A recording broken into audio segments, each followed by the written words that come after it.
बिस्मिल्लाहिर्रहमानिर्रहीम। अस्सलाम वालेकुम। उम्मीद करती हूँ आप सब खैरियत से होंगे। मैं भी बिल्कुल ठीक ठाक हूँ।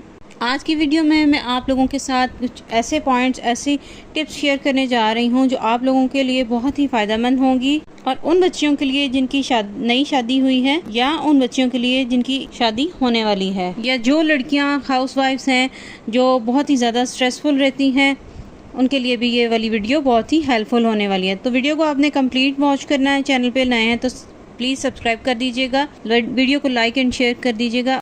अक्सर ख़वातीन से हम सुनते हैं कि हम ससुराल में बहुत परेशान हैं, बहुत टेंशन में हैं, हम जॉइंट फैमिली में रहते हैं, और बच्चियां जो है ना वो बहुत परेशान हुई हैं।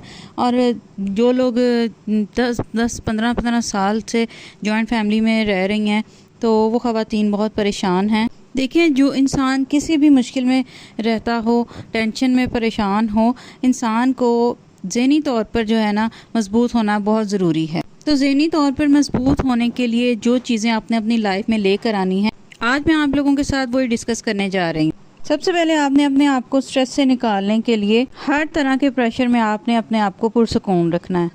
होता क्या है कि ज़रा सा भी काम का प्रेशर बढ़ जाए या किसी ने कोई भी बात कह दी तो ख़वातीन अपने सर पर सवार कर लेती हैं। काम तो आपको हर हाल में करना ही होता है, जो करने वाले काम है। दो चीज़ें हैं, एक तो आप खुशी खुशी कर लें, और दूसरा आपने परेशान होकर, प्रेशर में आकर, टेंशन लेकर तब भी कर सकते हैं। अगर आप उसी काम को ये सोचकर कर लें कि ये मेरा ये काम है, मुझे करना है, ये मेरे अलावा ये कोई नहीं कर सकता, तो आपने प्रेशर लिए बगैर, टेंशन लिए बगैर उसे खुशी खुशी कर लेंगी तो काम तो आपका हो जाएगा। लेकिन इसमें आप जो है ना टेंशन फ्री रहेंगी और आराम सुकून से आप काम लेंगी, और जहनी तौर पर भी आप पुरसुकून रहेंगी। आपको परेशानी का सामना नहीं करना पड़ेगा। यहाँ पर एक मैं आपको एग्जांपल देती हूँ कि यहाँ एक हमारे करीबी खातून है, उनकी शादी हुई, खातून की लड़की की, यानी कि तो घर में कोई इवेंट आ गया।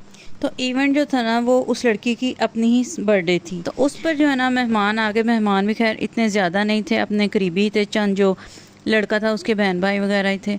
अब उस पर जो ज़ाहिर है उसके मैके से भी लोग आए हुए थे, तो उसकी मदर आई, तो वो लड़की जो है ना वो चावल वगैरह कुछ बना रही थी किचन में, और उसकी अम्मी उसको कहने लग गई कि ओहो, इतने लोगों का खाना मेरी बच्ची कैसे बना सकती है, हटो हटो मैं बनाती हूँ। तो देखें, माँ है, जाहिर है उसको तो थोड़ा सा तो लगा होगा। अब वो लड़की जो है वो उसका अपना घर है, वो अपने घर में काम कर रही है। तो इस तरह की बातें कह कर ना आपने उसके दिल में डाल दिया कि बस जी मेरे पर तो बहुत प्रेशर है, मेरे से बहुत काम करवाया गया। उसे काम नहीं करवाया गया, उसने शौक़ से मेहमानों को बुलाया गया, इसलिए उसका फ़र्ज़ बनता है कि मेहमानों को एंटरटेनमेंट करना। अगर वो नहीं कर सकती थी तो पहली बात यह है कि नहीं बुलाएं। सेकेंडली, अगर बुला लिया तो ये आपकी ज़िम्मेदारी है ना कि अगर आप खुद कर रहे हैं तो ठीक है, वेल एंड गुड। अगर नहीं कर सकते तो आप बाहर से अरेंज कर लें। लेकिन उसमें यह है ना कि अगर आप टेंशन लेने के नहीं जी मेरे ऊपर बहुत बड़ा काम, अगर प्रेशर आ गया, तो इस चीज़ को आपने अवॉइड करना। तो चलते हैं नेक्स्ट पॉइंट की तरफ। सेकेंड थिंग इज़, आपने चेंजेस को एक्सेप्ट करना है। जो आपकी लाइफ में कोई चेंजेस आए, आपके घर में कोई चेंजेस आए, आपकी शादी होती है, आप ससुराल आए हैं, ज़ाहिरी बात है वहाँ अलग सा माहौल होगा, अलग सा सिस्टम होगा, उनकी रूटीन अलग होगी, आपने उनको एक्सेप्ट करना है। जो लड़कियाँ ये सोचती हैं ना कि हम नए घर में जाकर उसको बिल्कुल अपने तरीके से चलाएंगे और चलाना शुरू करेंगे ज़ीरो से, ऐसा नहीं हो सकता। क्योंकि देखें, एक घर जो है ना उसको एक माँ लेकर चल रही, कोई बड़ा लेकर चल रहा है, कोई पिछले 30 साल से 20-25 साल से, तो उससे वो अपने तरीके से लेकर चल रहा है। आप हरगिज़ ये नहीं कर सकते कि 2 दिन में आप उसमें बिल्कुल तब्दीली ले आएँ, अपने तरीके से उसको चलाना शुरू कर दें। बल्कि आपने उस चेंज को एक्सेप्ट करना। जो लोग चेंजेस को एक्सेप्ट करते हैं ना वही लाइफ में कामयाब होते हैं। और चेंजेस जो होते हैं ना, कि बस यही नहीं कि घर में चेंजेस देखें, आहिस्ता आहिस्ता आपकी सोसाइटी में हर चीज़ में चेंजेस आ रहा है, और आपने हर चेंज को एक्सेप्ट करना, बखुशी एक्सेप्ट करना।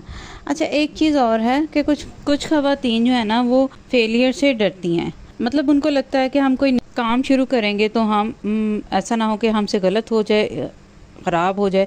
तो उससे क्या होता है कि उनकी मेंटल हेल्थ जो है ना वो बहुत डिस्टर्ब होती है। क्योंकि उन्हें जब भी वो काम कोई करने लगती हैं तो उन्हें लगता है कि फ़लाँ कोई मुझे कुछ कह ना दे, कोई बंदा ये ना कह दे कि इसको ये नहीं आता। नो, अगर आप कोई नया काम कर रही हैं, कुछ भी कर रही हैं, देखें हर चीज़ में हो सकता है, डूज़ एंड डोज़ तो हर चीज़ में होता है। कोई चीज़ आपसे ठीक हो जाएगी। कोशिश आपने पूरी करनी है, लेकिन आपने डरना नहीं है। अगर मैं इसमें फ़ेल हो गई या मुझे इसमें सक्सेस ना मिली, ये काम अगर मुझसे गलत हो जाएगा, तो उससे क्या होता है कि बाज़ लोग जो है ना वो ओवर थिंकिंग बहुत करते हैं।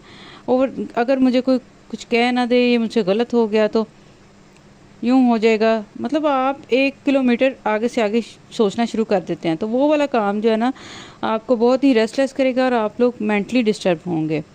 कुछ लेडीज़ कहती हैं ना कि सारी रात ख़वातीन कहती हैं कि हमें नींद नहीं आती, तो नींद ना आने की वजह सबसे बड़ी यही है कि आप ओवर थिंकिंग करती हैं, क्या होने वाला है, कुछ गलत होने वाला है। तो ये चीज़ आपने अपनी लाइफ से निकाल देनी है। कोई भी इंसान हो ना, तो उसे अपनी स्ट्रेंथ और वीकनेस जो होती है ना वो खुद पता होती है, और वो उसे खुद पता होता है कि मैंने किस जगह पर जाना है, मेरा कौन सा वीक पॉइंट है और कहाँ पर जो है ना मैं बहुत मजबूती से काम कर सकती हूँ। तो आपने क्या करना है कि आपने सोचना नहीं है कि जो आपकी गलतियाँ हैं ना वो दूसरों को पता लगेंगी, पता नहीं क्या होगा। देखें, आप उसे कम करने की कोशिश कीजिए, तो कि कहाँ पर मैं कौन कौन से पॉइंट्स ऐसी हैं कि जिन चीज़ों को मैं अडॉप्ट करूँ तो मेरी ये प्रॉब्लम जो है ना सॉल्व हो जाएगी।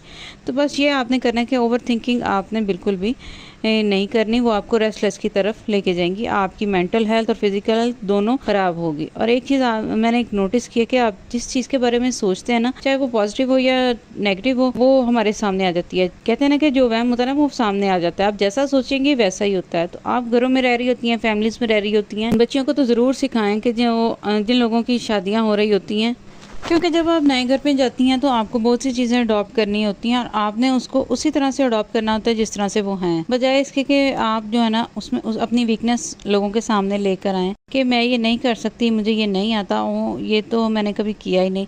तो ये जो चीज़ है ना, आपने चीज़ों को एज इट इज़ अडॉप्ट करें। अडॉप्टेबिलिटी जो है ना वो बहुत ही पॉजिटिव चीज़ है, और फिर आपकी अपनी चीज़ें जो है ना वो अडॉप्ट करना शुरू हो जाते हैं। कुछ आप अगर ऐसा अच्छा करेंगे ना कि लोग आपको ज़रूर अडॉप्ट करना शुरू कर देंगे, आपकी चीज़ों को, आपकी आदतों को, आपके मैनर्स को। तो जब आप आहिस्ता आहिस्ता उनके तरीके से कुछ करना शुरू कर देंगे तो यही होगा कि आपकी अच्छी चीज़ें जो है ना वो दूसरे लोग भी अडॉप्ट करना शुरू हो जाएंगे। नेक्स्ट जो है ना वो बड़ा इंपॉर्टेंट पॉइंट है, और ये मैं इसीलिए लास्ट में डिस्कस करी क्योंकि आपके लिए ये बहुत ही हेल्पफुल हो। ये जो हम नए लोगों के साथ, पुराने लोगों के साथ अट्रैक्ट करते हैं ना, गलतियां हर किसी से होती हैं, जाहिर है इंसान खता का पुतला है। अब बाज़ दफ़ा क्या होता है कि हमें लगता है कि दूसरे शख्स की गलती ज़्यादा थी, फिर भी उसने मुझसे माफ़ी नहीं मांगी और वो शर्मिंदा नहीं। तो आप दूसरों की अपॉलोजाई का इंतज़ार ना करें। ज़िंदगी जो है ना वो बहुत छोटी सी है, इसमें आप कोशिश करेंगे, अगर आपको लगता है ना कि अगर आपकी 10% भी गलती है या 90% भी गलती है ना, तो आप जो है ना उसे दिल से माफ़ कर दें, और उसके बाद जो है ना आप अगले की माफ़ी का इंतजार ना करें। आप अपनी तरफ से भरपूर कोशिश करें, आपने अपनी तरफ से माफ़ कर दिया, अपना दिल साफ कर लें। एक टाइम ऐसा ज़रूर आएगा कि अगला बंदा जो है ना वो खुद ब खुद आपके साथ अच्छा हो जाएगा। ये मेरा पर्सनल एक्सपीरियंस है कि मैं ना यही करती हूँ कि अगर अगले बंदे की जहाँ गलती है, अगर वो तो शायद यहाँ पर शर्मिंदा होना चाहिए लेकिन नहीं शर्मिंदा होता, छोड़ दें उस बात को। आप अपना दिल साफ रखें, क्योंकि अल्लाह ताला को साफ दिल पसंद वाले, नेक दिल और साफ दिल लोग जो है ना वो पसंद है। Next and the last thing is दूसरों के लिए पेन को फील करना, दर्द को महसूस करना। यही एम्पैथी एक अहम इंसानी जज्बा है। एम्पैथी यानी कि हमदर्दी का मतलब है किसी और के दर्द या मुसीबत को समझना और उसे महसूस करना। ये जो इंसानी जज्बा है ना, ये इंसानी रिश्ते मज़ीद मजबूत करता है और दूसरों की मदद करने का जज्बा जो पैदा करता है। हमदर्दी से हम दूसरों के जज्बात का इजहार आसानी से कर सकते हैं और उनकी ज़रूरतों को बेहतर अंदाज में समझ सकते हैं। देखिए, जितना हम दूसरों की हेल्प करेंगे, हमदर्दी करेंगे, उतना ही अल्लाह ताला हमारे लिए आसानियाँ पैदा करेगा। इसको आजमा कर ज़रूर देखिएगा। जब हम किसी के मुकाबले पर उतर आते हैं ना, तो बस हमारा अपना ज़हनी सुकून भी ख़राब होता है, दूसरे का तो वही होता है, लेकिन हमारा अपना ज़हनी सुकून जो है ना वो ख़राब हो जाता है। और अपने आप को मेंटली रिलैक्स रखने के लिए ये कुछ ऐसे पॉइंट थे जो आप अगर अडॉप्ट कर लें तो इंशाल्लाह आपकी लाइफ जो है ना सेटल होना शुरू हो जाएगी, दूसरों के मसाइल जो है ना वो हल होने शुरू हो जाएंगे। तो मेरी आज की वीडियो आपको पसंद आई होगी। इसके साथ ही इजाज़त चाहती हूँ, दुआ में याद रखिएगा। अल्लाह हाफिज़।